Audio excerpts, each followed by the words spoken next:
Welcome students.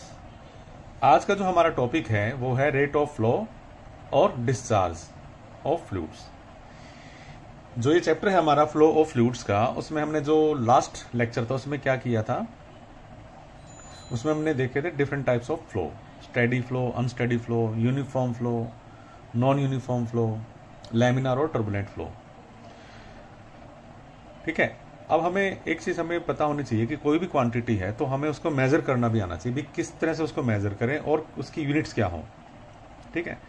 तो flow को भी हमें मेजर करना होता है, तो उसके लिए क्या तरीका होगा मेजर करने का, तो उसके लिए हमारे पास है रेट ऑफ फ्लो और डिस्चार्ज। तो ये कैसे निकालते हैं, एक तो ये इसमें हम देखेंगे इस लेक्चर में, और एक होती है कॉन्टिन्यूटी इक्वेशन, वो भी इसी लेक्चर में हम कवर करेंगे। ठीक है। तो बात करते हैं रेट ऑफ फ्लो की। तो बच्चों, फॉर एग्जाम्पल एक मान लो पाइपलाइन है। ठीक है। छोटा सा सेक्शन हमने पाइप का लिया और इसके अंदर से लिक्विड फ्लो कर रहा है मान लो, और एक सेक्शन है ये, इस पे से हमें ये निकालना है कि भी इस सेक्शन से या इस पाइप के छोटे से सेक्शन से एक सेकंड में कितनी क्वांटिटी जो है वो लिक्विड की फ्लो कर रही है। वो क्वांटिटी हो सकती है केजी पर सेकंड में भी निकाल सकते हैं हम, यानी कि मास पर यूनिट टाइम, और या वॉल्यूम पर यूनिट टाइम, कितनी वॉल्यूम उसकी पास हो रही है, यानी कि मीटर क्यूब पर सेकंड में। ठीक है। तो ये कैसे निकालेंगे हम। ठीक है। एक तो ये हमने इसमें देखना, तो उससे पहले हम ये जान लें कि रेट ऑफ फ्लो को हम डिफाइन कैसे करेंगे। अब डेफिनेशन, जैसे कि मैंने आपको बताया, यही इसकी डेफिनेशन हो जाएगी। क्या हो जाएगी? Rate of flow may be defined as the quantity of fluid or liquid, quantity of fluid flowing through a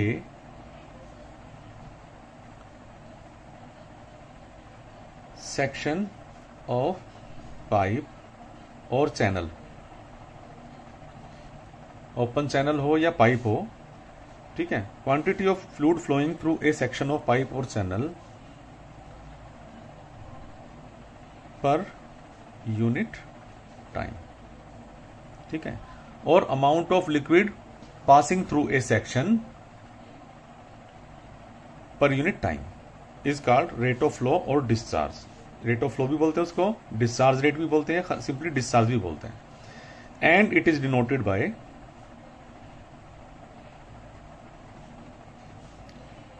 letter Q. Q से हम उसको डिनोट करते हैं। ठीक है।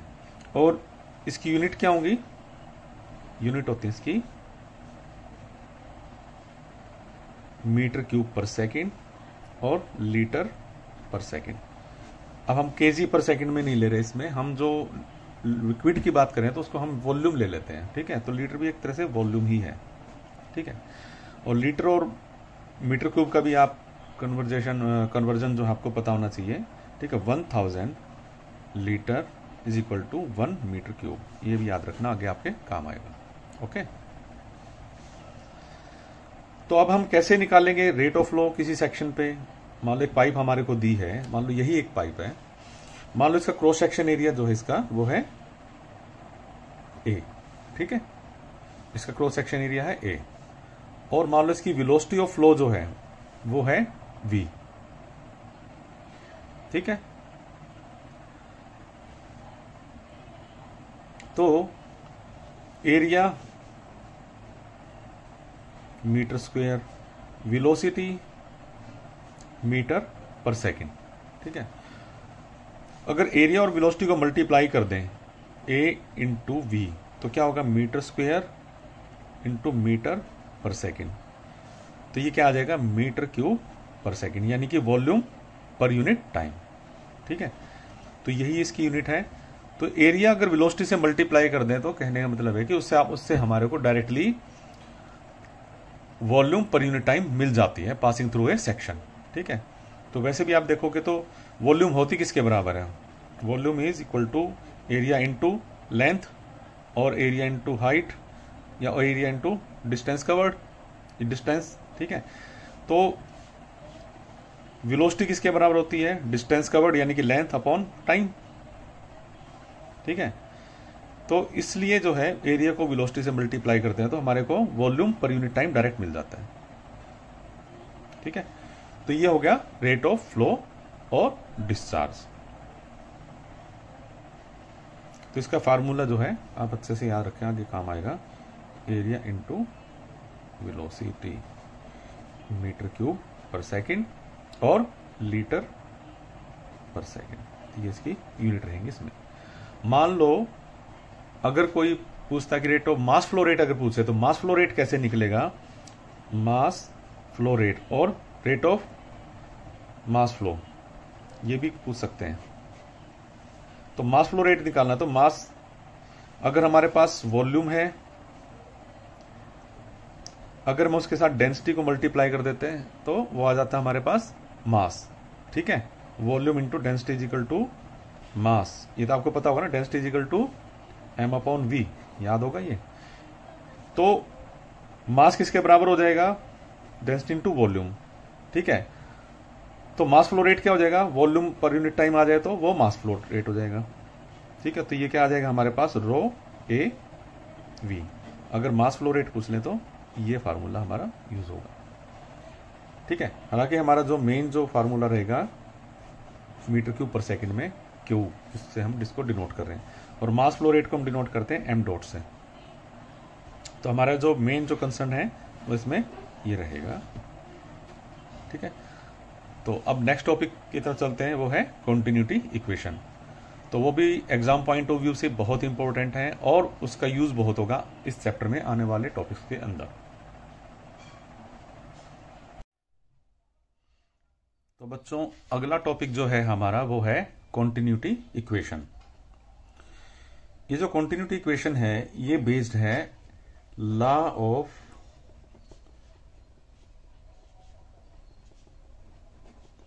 कंजर्वेशन ऑफ मास पर।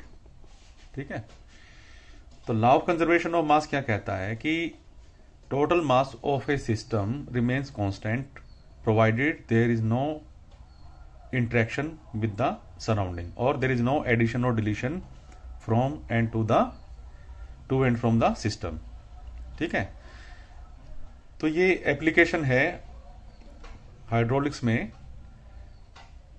Law of conservation of mass की, जिसको हम बोलते हैं कॉन्टिन्यूटी इक्वेशन। तो कॉन्टिन्यूटी इक्वेशन को हम डिफाइन कैसे करेंगे या स्टेटमेंट क्या होगी इसकी, it states that if no liquid is added और removed from the pipe at any length then the mass of liquid passing across different transverse section of the pipe will be same। कहने का मतलब है कि mass flowing per unit time across different sections of a pipe length, mass flowing per unit time यानी कि mass flow rate, that is mass flow rate across different sections of a pipe length will be same or constant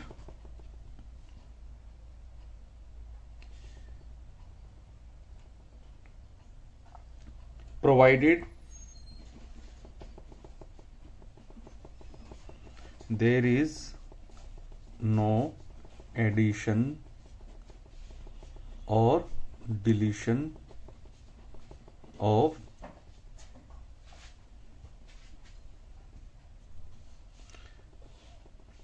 fluid along the given length.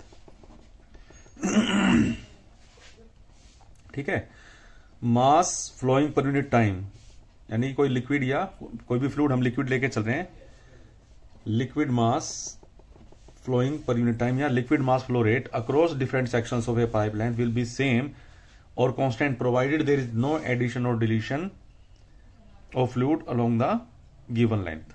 ठीक है, तो for example ये एक pipeline है, ठीक है, एक सेक्शन इसका ये है और दूसरा सेक्शन ये है, ठीक है। तो इसका कहने का मतलब ये है स्टेटमेंट के अनुसार कि मान लो m.1 is the mass flow rate across this section, यानी कि एक सेकंड में m.1 मास फ्लो कर जाता है एक सेक्शन 1 में। तो उसी टाइम पे यहां से जो पास होगा सेक्शन 2 से जो मास फ्लो रेट होगा या मास पास कर रहा है एक सेकंड में वो m.2 है मान लो, तो ये दोनों के दोनों m.1 will be equal to m.2, ठीक है। तो इसको और अच्छे से समझने के लिए हम सपोज ये पाइप है उसके दो सेक्शन ले लिए, थोड़ी डिस्टेंस पे हैं, और suppose A1 is the area of section 1 and A2 is the area of section 2 and V1 is the velocity with which the fluid is entering the section 1 or passing through the section 1, and V2 is the velocity of the fluid or liquid passing through the section 2, ठीक है। and ρ1 is the density of the fluid at section 1 and ρ2 is the density of the fluid at section 2, ठीक है। तो ये एक pipeline दिखा रखी है जिसमें से लिक्विड इस तरह से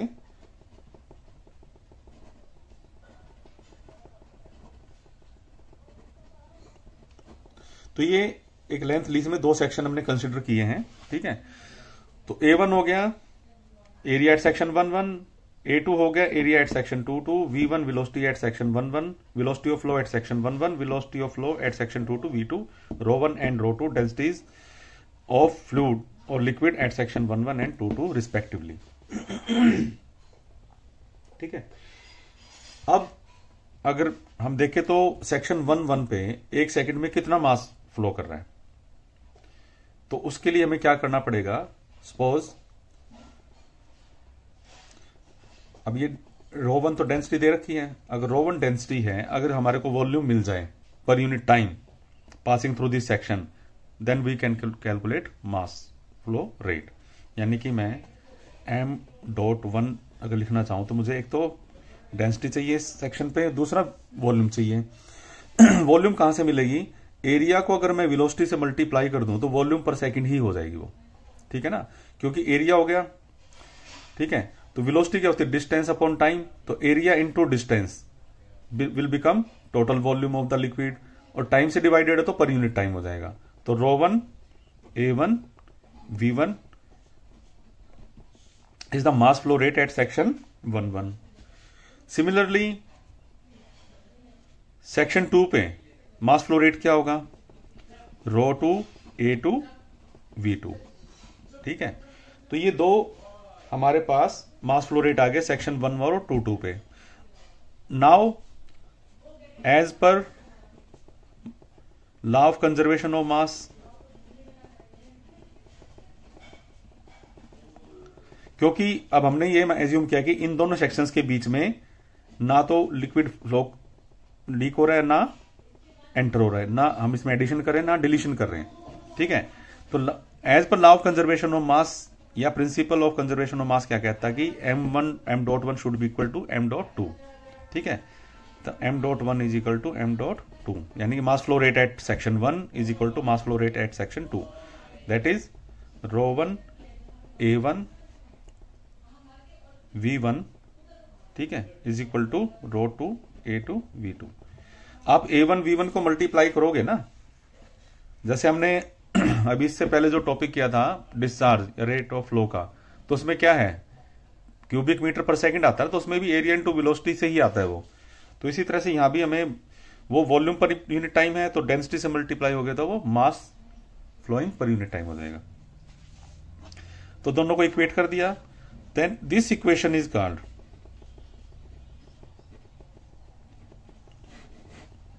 continuity equation।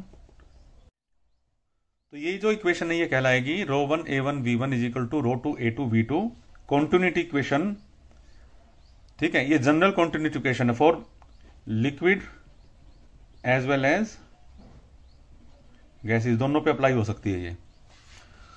लेकिन जैसे कि सब्जेक्ट में हम मेनली लिक्विड को ही लेके चल रहे हैं, तो हम लिक्विड के लिए क्या बनेगी ये इक्वेशन। अब हमें मालूम है कि लिक्विड जो है इनकम्प्रेसिबल होते हैं, यानी कि इस सेक्शन से इस सेक्शन तक उसकी डेंसिटी में चेंज नहीं आएगा। इनकम्प्रेसिबल होने का मतलब है कि उसकी डेंसिटी चेंज नहीं होगी, ठीक है। तो ρ1 विल बी इक्वल टू ρ2, तो हमारे पास क्या बचेगा, A1 V1 is equal to A2 V2। तो ये जो इक्वेशन है कॉन्टिन्यूटी इक्वेशन फॉर लिक्विड्स, तो हम इस इक्वेशन को यूज करेंगे लिक्विड्स के लिए। A1 V1 is equal to A2 V2, यानी कि area and into velocity at a section will be equal to area into velocity, यानी product of area and velocity will be same, ठीक है, at different section. तो इसमें ये भी लिख सकते हैं मास फ्लो रेट या rate of flow at section 1 is equal to rate of flow at section 2, ठीक है। तो ये एक बहुत इंपॉर्टेंट इक्वेशन है इस चैप्टर के अंदर, और एग्जाम पॉइंट ऑफ व्यू से भी ये काफी इंपॉर्टेंट है, ठीक है। तो इस पे बेस्ड न्यूमेरिकल भी आ जाते हैं कई बार। तो अगर हम एक न्यूमेरिकल की बात करें तो जैसे ये क्वेश्चन दिया हुआ है, the diameter of pipe 1 at section 112 two are 300 millimetre 500 millimetre respectively if the velocity of water flowing through section 1 is 5 meter per second, then he is asking that discharge through the pipe and velocity of water at section 2. ठीक, अब इसके लिए क्या किया, एक तो सबसे पहले कोशिश करनी चाहिए कि न्यूमेरिकल से पहले जो भी स्टेटमेंट दी उसको हम ग्राफिकली रिप्रेजेंट कर सकें, ठीक है, उसकी ड्राइंग बना सकें। तो इसमें जो दिया हुआ है उसके हिसाब से देखो, हम सबसे पहले देखते हैं कि उसने पूछा क्या है। इसने पूछा डिस्चार्ज थ्रू द पाइप, तो डिस्चार्ज का फार्मूला क्या होता है, एरिया इंटू वेलोसिटी। अब हमारे तो ये एरिया, अब दो सेक्शन है तो हम ये भी लिख सकते हैं discharge equal to A1 V1 is equal to A2 V2, continuity equation लगा सकते हैं। अब हमारे पास A1 है, A1 मिल सकता है हमारे को क्योंकि डायमीटर दे रखा है एट सेक्शन 1 ये। वेलोसिटी V1 है, हाँ है, ये सेक्शन 1 पे दे रखा है। हमें V2 नहीं दिया, वो हमें निकालना है, ठीक है। तो हम ये वाला फार्मूला करेंगे रेट ऑफ फ्लो निकालने के लिए। तो A1 आ जाएगा इससे π/4 d1 स्क्वायर, और V1 हमें दिया है, तो ये मीटर स्क्वायर में निकालना हमने एरिया, ये याद रखना, ठीक है ना। जो एरिया है, क्योंकि हमारे को मिलीमीटर में दिया डायमीटर, तो उसको पहले हमने मीटर में कन्वर्ट कर लिया है। तो ये ध्यान रखना, ये कैलकुलेशन खुद करोगे तब आपको ये चीजें ध्यान रहेंगी। और एक बार हमारे पास रेट ऑफ फ्लो आ गया, ठीक है, जैसे इसमें ये रेट ऑफ फ्लो, सॉरी ये रेट ऑफ फ्लो आ गया हमारे पास, ठीक है। ये रेट ऑफ फ्लो आने के बाद हम सेक्शन 2 पे वेलोसिटी भी निकाल सकते हैं। तो कॉन्टिन्यूटी इक्वेशन लगा के applying continuity equation A1 V1 is equal to A2 V2। अब ये चीज हमें पता है, इसकी वैल्यू तो हम पहले निकाल चुके हैं, या दोबारा से कर लो कैलकुलेट, तो V2 की वैल्यू हमारी इस तरह से आ जाएगी। इसी तरह से अगला क्वेश्चन देखें, अगर अब इसमें 150 मिलीमीटर डायमीटर की पाइप दी है, उसकी वेलोसिटी दे दी। अब ये कह रहे हैं कि रेट डिस्चार्ज रेट बताओ लीटर पर सेकंड में। अब ये देखो लीटर की बात की इसमें, अभी तक मैंने मीटर क्यूब में किया था। Also determine the velocity of water at the other end of the pipe if the diameter of the other end gradually change to 250 millimetre. इसका कहने का मतलब यह है कि पहले तो डायमीटर 150 यानी कम है, उसके बाद वो बढ़ जाता है। यहां पर डायमीटर जो है वो D1 150 है 0.15 मीटर, और D2 दिया है 0.25 मीटर, और वेलोसिटी दे दी इसमें 12 मीटर पर सेकंड, ठीक है। अब इसका सवाल क्या है कि एक तो डिस्चार्ज निकालना है और वेलोसिटी निकालनी है सेक्शन 2 पे, other end of the pipe हमारा ये है सेक्शन 2। क्वेश्चन वही है, सेम है ऑलमोस्ट जो पिछला था, लेकिन इसमें इसने डिस्चार्ज रेट जो पूछा है वो लीटर में पूछा है, ठीक है। अब लीटर में कैसे निकालेंगे हम, हमारा जो फार्मूले से आता है वो आता है मीटर क्यूब पर सेकंड में। अब हमें मालूम होना चाहिए कि 1000 लीटर पर सेकंड जो है 1 मीटर क्यूब के बराबर है, ठीक है। तो लीटर में कन्वर्ट करने के लिए उसने 1000 से मल्टीप्लाई कर दिया, तो ये आपको 1 metre cube is equal to 1000 litre, ये आपको याद रखना है। तो कभी भी क्वेश्चन आए तो उसको कन्वर्जन इस तरह से आपने कर देना है। 1 metre cube is equal to 1000 litre. ठीक है, तो अब 2.212 था तो 1000 से मल्टीप्लाई हुआ तो लीटर आ गया। तो इसने ज्यादा एक्सप्लेन नहीं किया कि वो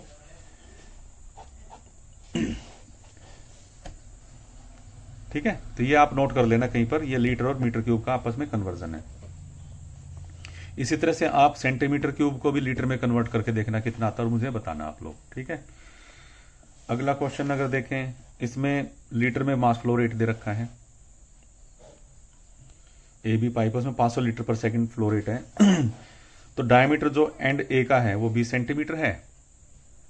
ठीक है, और वेलोसिटी जो है बी पे दे रखी है, तो ए पे वेलोसिटी निकालनी है और बी पे हमने डायमीटर निकालना। अब थोड़ा इसने चेंज करके पूछा है, डायमीटर नहीं दिया, डायमीटर निकालने के बाद रेट ऑफ फ्लो दे दिया हमारे को लीटर पर सेकंड में।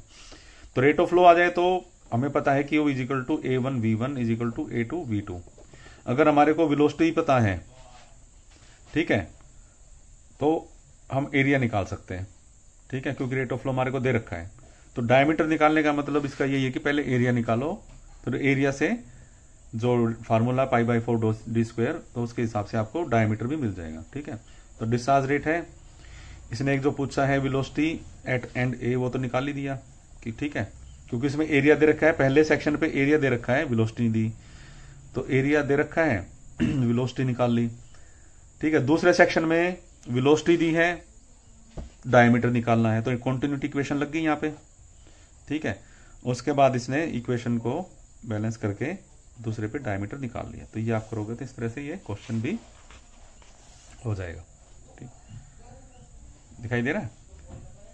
पहले में एरिया दे रखा था, वेलोसिटी निकालनी थी पहले सेक्शन पे, दूसरे पे वेलोसिटी दे रखी है, डायमीटर निकालना, यानी कि एरिया निकलेगा तभी डायमीटर निकलेगा। तो वो कॉन्टिन्यूटी इक्वेशन लगा दी दोनों पे सेक्शंस पे, तो ये इक्वेशन को बैलेंस करके हमने डायमीटर निकाल दिया। ठीक है, तो इस तरह से और भी क्वेश्चन आप अनसोल्व भी करके देखना, तो आपको बहुत आसानी से हो जाएंगे वो। बस एक बार करने की जरूरत है, कैलकुलेटर लेके खुद कैलकुलेट करने की जरूरत है, क्योंकि कन्वर्जन करना पड़ता है, मीटर का सेंटीमीटर का ध्यान रखना पड़ता है। तो ये बात है। ओके, तो नेक्स्ट टॉपिक हम करेंगे अगली क्लास में, और वो होगा हमारा topic hydraulic energies, types of hydraulic energies. ठीक है, इसके बाद हम बर्नौलीज थ्योरम पे आएंगे। ओके।